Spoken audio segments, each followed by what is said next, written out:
तहव्वूर राणाचं भारताकडे हस्तांतरण आता आणखी जवळ आलंय।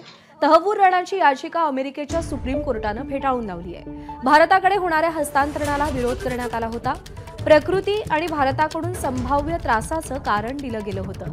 तहव्वूर राणा 2008च्या मुंबई हल्ल्यातला आरोपी आहे। राणा आता सुप्रीम कोर्टाच्या निर्णयास मुख्य न्यायमूर्ती रॉबर्ट समोर आव्हान देणार आहे।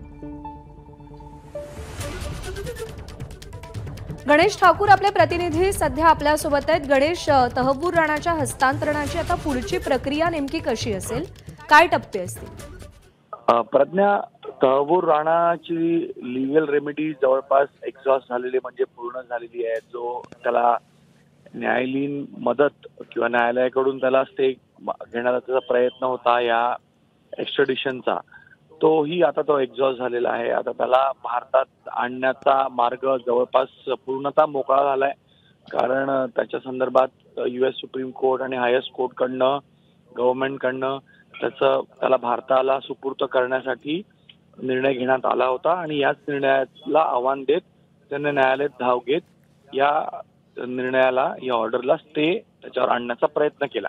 मात्र तो देखील त्याला मिळाला नाहीये आणि यामुळे आता आपण म्हणू शकतो की तहव्वूर राणा भारतात निश्चित येईल।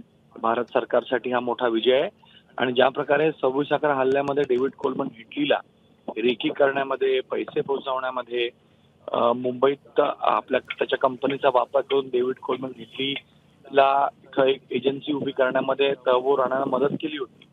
त्यामुळं हा एक मोठा गुन्हेगार आहे आणि तहव्वूर राणाच्या मदतीनं डेव्हिड कोलमन हिटलीचे जे साथीदार आहेत, ज्या लोकांनी 26 अकरा हल्ल्यामध्ये महत्वाची भूमिका बजावली होती भारताविरुद्ध हल्ला करण्यामध्ये, त्यांचाही मोठा खुलासा होईल आणि या पूर्ण प्रकरणाला पुन्हा एकदा नवीन वळण लागू शकतं। म्हणून राणा भारतात पुढील काही दिवसात येऊ शकतो, कारण त्याने जो आव्हान दिला होता कोर्टामध्ये, कोर्टाच्या निर्णयाला, त्याला स्थगिती मिळाली नाहीये आणि यामुळे त्याचा मार्ग भारतात येण्याचा, त्याला पाठवण्याचा पूर्णतः मोकळा झालेला दिसतोय।